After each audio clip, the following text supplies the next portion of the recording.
Kembali, Ustadz Evi Effendi membuat sensasi dengan pernyataan terbarunya.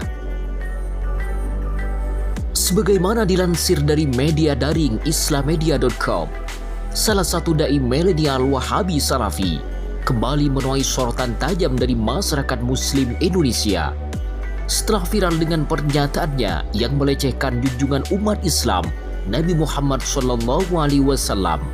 Kini, melalui pernyataan terbarunya, sang dai milenial Wahabi ini menganggap bahwa ia langsung belajar agama kepada Rasulullah SAW dan para sahabatnya, sehingga ia sangat pantas dianggap sebagai murid dari Nabi Muhammad SAW. Tidak tanggung-tanggung, dengan bangganya ia mengatakan bahwa kalau belajar agama masih mencari guru akan mempersulit diri sendiri.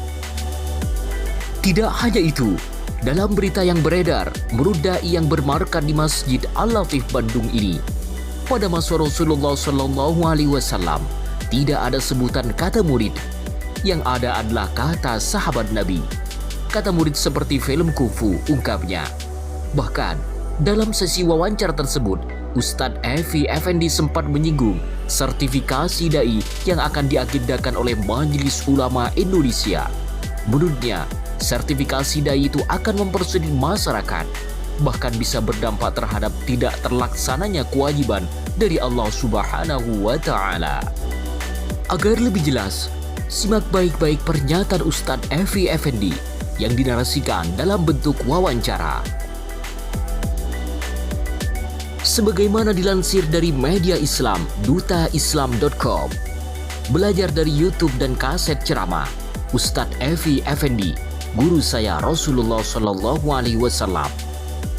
Fenomena Ustadz jadi-jadian semakin lama semakin merebak. Tidak seperti santri bertahun-tahun belajar di pondok pesantren, dibimbing oleh guru. Ustadz jadi-jadian belajar agama dari sumber tak jelas, namun dengan cepat sudah berani mengumbar dalil kesana kemari.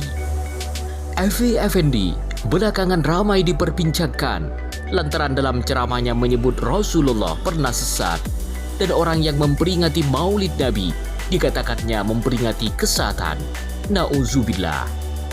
Statement Evi Effendi itu didasarkan kepada ayat wa wajadaka dhallam fahada, diartikan dengan seenaknya dia.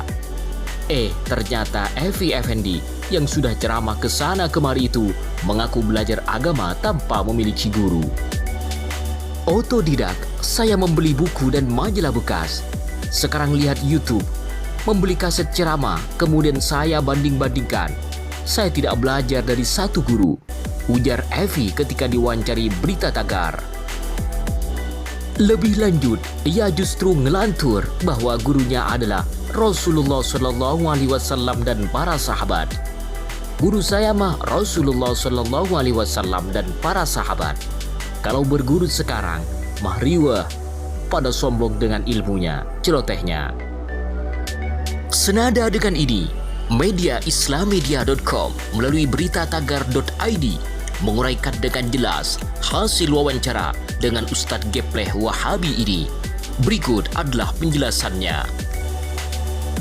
Pernah ditolak ceramah gara-gara masa lalu Anda yang kelam? Kalau ditolak secara ekstrim sih enggak pernah. Cuma kadang ada yang memandang saya sebelah mata. Di lokasi ceramah itu saya suka ada yang tanya-tanya, Ustadznya mana ya? Padahal ya saya yang mau ceramah. Mereka mungkin tidak percaya Ustadznya adalah saya. Maksudnya Anda dipandang kecil oleh kiai atau ustadz lain? Ya ada saja, tapi saya nggak mau bilang-bilang.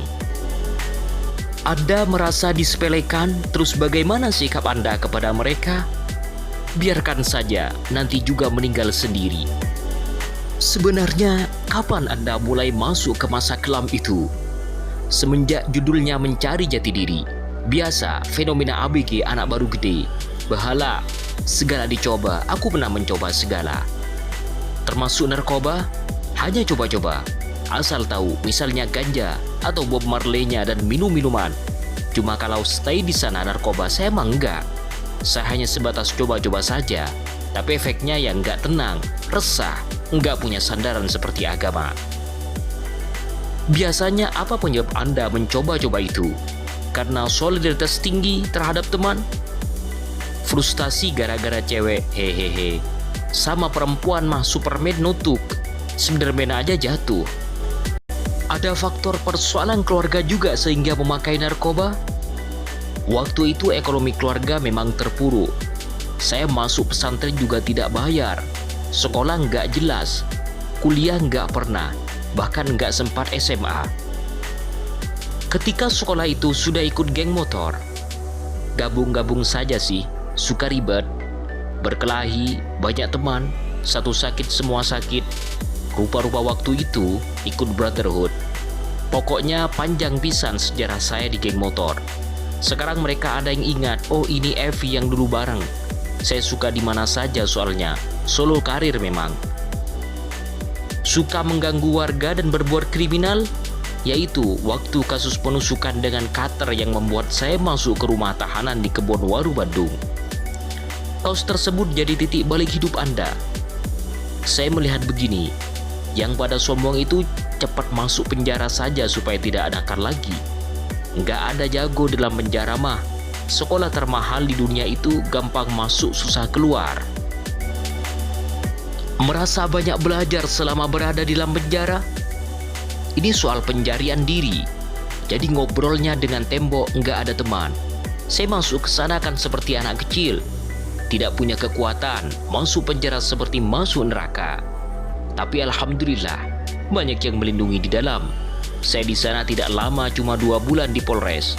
Kemudian selama sebulan di rumah tahanan. Akhirnya divonis bebas karena tidak terbukti melakukan kesalahan. Hanya kena fitnah saja waktu itu. Kesannya terasingnya di dalam penjara. Capek di sana mah. Rek kitu wae, mau begitu terus. Nah sampai sekarang jadi viral kan ucapan rek kitu wae. Itu kesimpulan batin sebenarnya. Sampai kapan mau begitu terus? Pas masuk penjara saya sudah punya anak 2. Tapi di penjara itu Anda justru mendapat hidayah dan belajar agama. Perenungan. Saya mengaji sedikit demi sedikit. Sudah ada dasar. Lebih banyak melamun dan merenung. Makanya tolong bilangin ke mereka yang bengal. Jangan sombong. Kalau besar kepala, bisa-bisa kepalanya nggak bisa masuk ke helm. Anda mendalami Islam dengan belajar dari seorang otodidak. Saya membeli buku dan majalah bekas. Sekarang lihat YouTube, membeli kaset ceramah. Kemudian saya banding-bandingkan. Saya tidak belajar dari satu guru. Guru saya mah Rasulullah SAW dan para sahabat.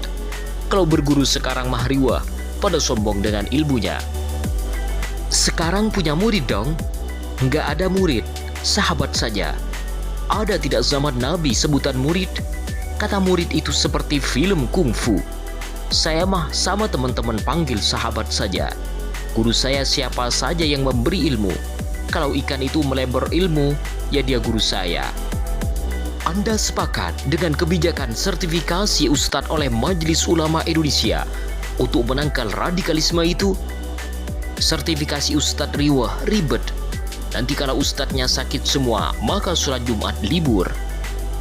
Apa sih misi utama Anda sebagai ustadz? Masuk surga bertemu dengan Rasulullah SAW. Keren ya. Kalau untuk umat, ya semoga saja pada saleh semua. Suka gaul tapi ingat salat. Menikmati perjalanan hidup tanpa harus repot. Innalillahi wa inna ilaihi raji'un. Sebuah pernyataan yang sangat menyesatkan. Sampai kapan Ustadz Wahabi Salafi ini akan berhenti membuat sensasi dengan pernyataannya yang penuh dengan kontroversial itu? Sebagaimana diketahui baru-baru ini, media Indonesia dihebohkan oleh tayangan sang dai yang menyebut bahwa amalia umat Islam sesat dan tidak mendasar. Tidak hanya hal itu, Ustadz Evi Effendi sempat mengunggah adegan yang sangat menyayat hati jutaan umat Islam. Dengan bangganya, ia mempertontonkan bacaan Al-Quran yang menyesatkan, tidak sesuai dengan kaidah yang benar, sesuai dengan anjuran agama Islam. Semoga melalui tayangan ini, umat Islam Indonesia dapat mengambil hikmah bahwa mencari seorang guru haruslah yang benar, jangan asal saja. Apalagi hanya berbekal popularitas tanpa dibekali dengan pengetahuan yang memadai. Semoga generasi umat Islam diselamatkan dari para ustadz yang membahayakan terhadap akidah umat Islam Indonesia.